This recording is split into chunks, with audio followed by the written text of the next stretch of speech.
Hello there guys, welcome back to Younes Talks Football, welcome back to a brand new video. I hope all of you are doing well today. For those of you that are always glued to the channel every time a video goes up straight away and you're in the comments commenting first, apologies, today is a very late upload, but it's better done now than tomorrow morning like I did initially thought I could do, because kickoff would only be hours away. So to give you a match preview with only hours remaining before the game, I can't do that. So you're getting it. A good time during the night instead, which is before that anyway, so be grateful. But apologies for that. It's a one-off. Things happen very last minute, and you get occupied, and there's no way for you to come and record, so I'm late today. But we're going to cover everything necessary for the final day of the Premier League season, as it's finally coming to an end. From tomorrow, we don't need to watch Chelsea play a Premier League game again up until August. We can breathe, ladies and gentlemen, we can breathe, finally. Anyway, before we get cracking, let's discuss the big happenings across the day today. Huge congratulations to Luton Town. Yes, Luton Town have been promoted to the Premier League after beating Coventry on penalties. Now, I have to say, I feel for Coventry, because we've not seen Coventry in the Premier League. I've not seen them in the Premier League since I was a kid. I remember when they used to have McAllister play for them. You remember McAllister? Yeah, well, the old school lot would remember Coventry gracing the Premier League. And I thought, you know what? Yes, there's that. But having Luton Town back in the Premier League, I wasn't even born when they got relegated. They went down in 92. And I was born in 92. So there's not seen Luton Town. So it's going to be a first for me. But welcome back to the Premier League, Luton Town. We finally get to see the Oak Stand. Is it called the Oak Stand? The one that looks like a row of houses. It is a row of houses. Their stadium is a 10,000 capacity stadium, if that, based in a residential area, filled with houses around them. And one of the stands is actually a row of houses. And they've kind of, I don't know if they've taken off a couple of houses or whatnot, but they've stuck a stand in the middle of it. Imagine your average road with your houses if you're living in the UK. Imagine your average road, yeah? And imagine going down that road and it's just house, and all of a sudden you have a stand entrance. That's Luton. It's honestly, it's going to be really, really weird playing an away game at Luton. I don't know what the capacity for the away fans going to be like. What, 200?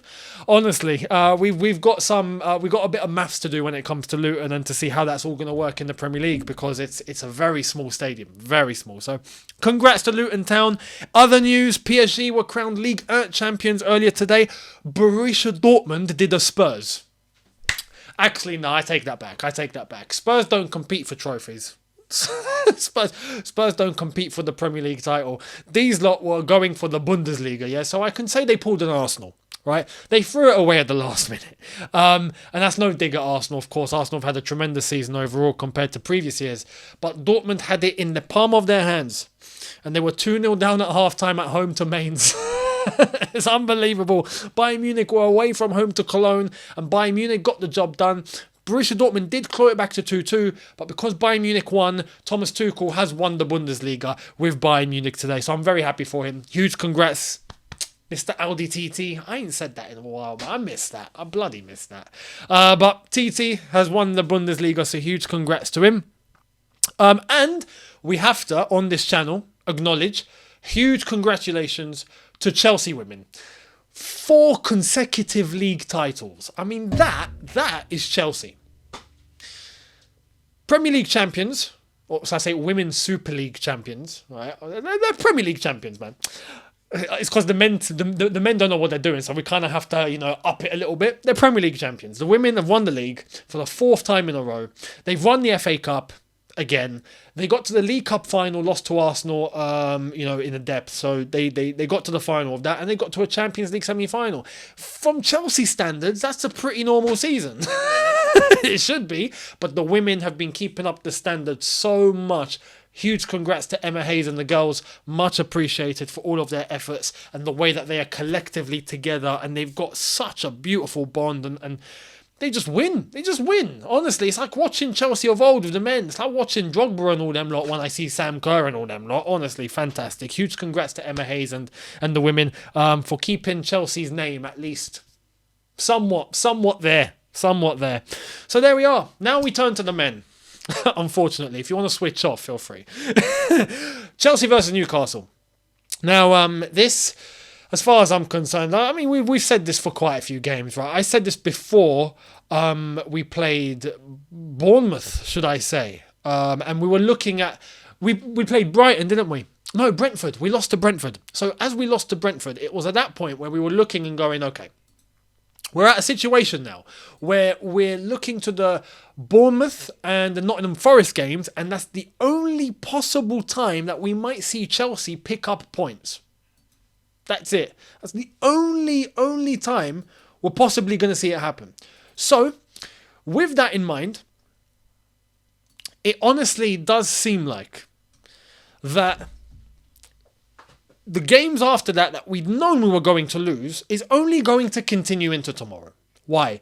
We thought we could get points against Nottingham Forest and against Bournemouth. We did in the end. We got 4 out of 6 in that. 4 out of 6. We drew against Forest. And then we knew we were going to lose to City, lose to United, lose to Newcastle. That was the deal, right? I'm not changing that. We're going to lose tomorrow. We're going to lose tomorrow, but there's still one more opportunity to learn. There is still one more opportunity to learn. And look, we've done a lot of learning against United. We got absolutely humiliated, right? Embarrassed. And that was expected, let's be real. But with that Manchester United team, losing 4-1, now we have to come up against a Newcastle team that are defensively more resilient, and I feel like have better structure overall as a team, as a collective. Man United are doing great things under Erik ten Hag, but they're still a work in progress. Newcastle, you could say, are still a work in progress, but I feel like they are more collective. They are a more dangerous side overall, whereas Manchester United are a more dangerous side individually. They bring quality. Individually, there's tons of quality. But as a team and as a unit, man, Newcastle, probably, bar City, the best in the league. Yes, ahead of Arsenal. Arsenal, as I've said, done good things this season, but Newcastle as a block have just been phenomenal. The rise has been great. Eddie Howe has got them so organised, so structured. We are not scoring tomorrow. Forget it. Against that Newcastle defence, best defence in the league, if I'm not mistaken, they still have that. We got to score against that. It's not happening. It's not happening.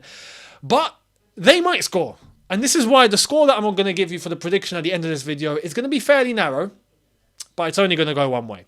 Now, we don't have players in terms of the ones that are still out. We've got Badiashile out, Broja, Chilwell, Cucurella, Kante, Kovacic, Reece James, Mason Mount. Mason Mount is out, by the way. He won't play tomorrow.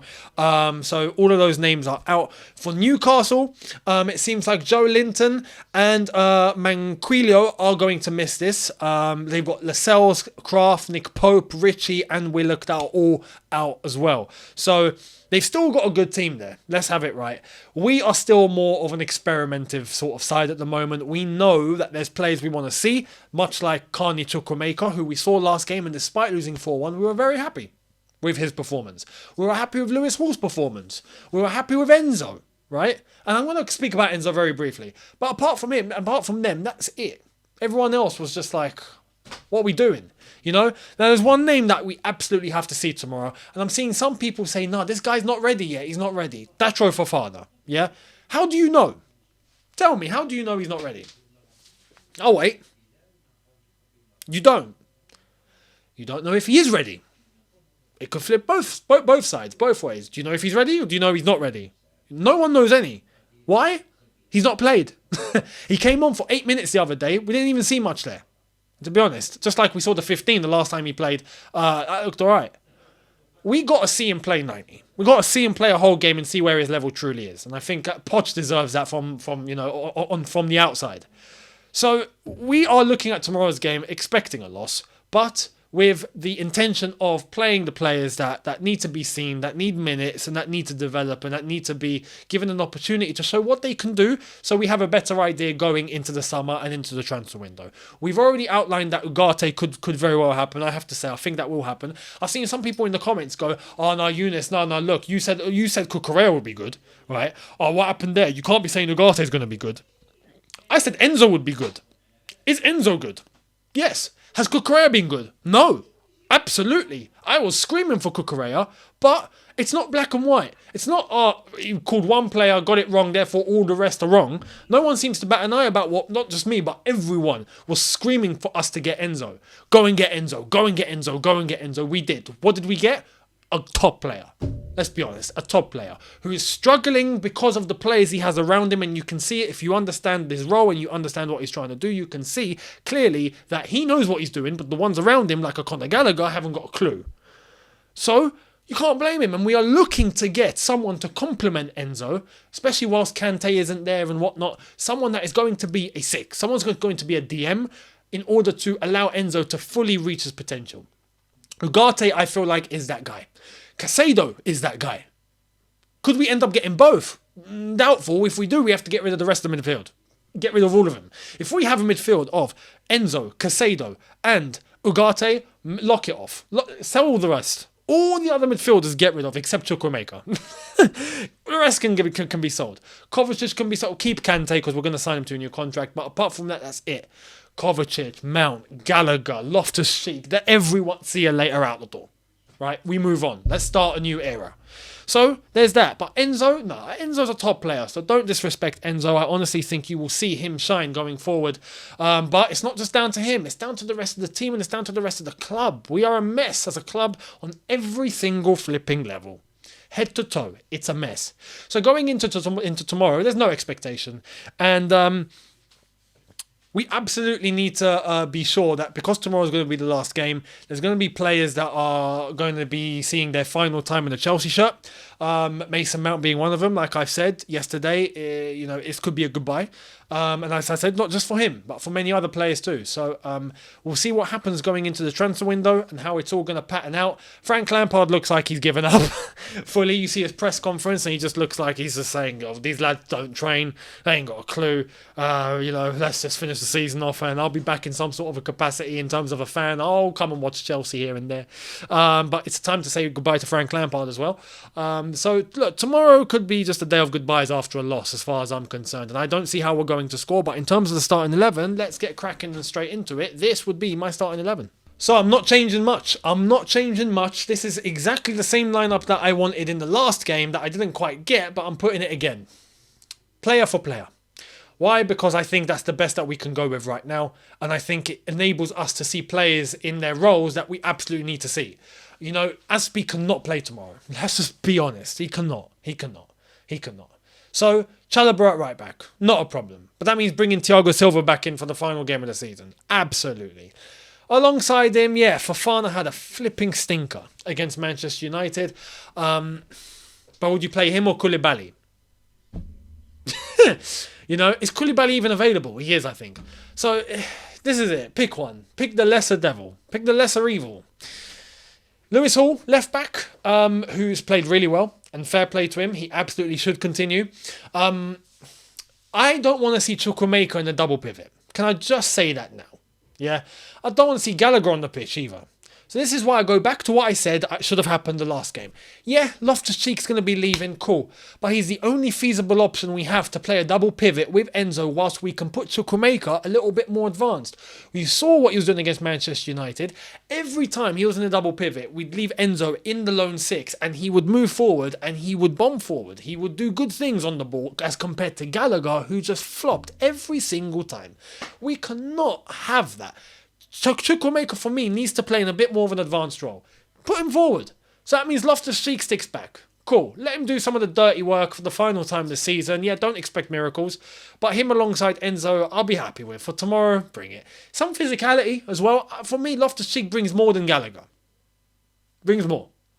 Overall, as an entire package, brings more than Gallagher. So for me, Loftus-Cheek alongside Enzo, give license to Chukwuemeka. Front three of Madueke, who needs brushing up. We've already acknowledged that.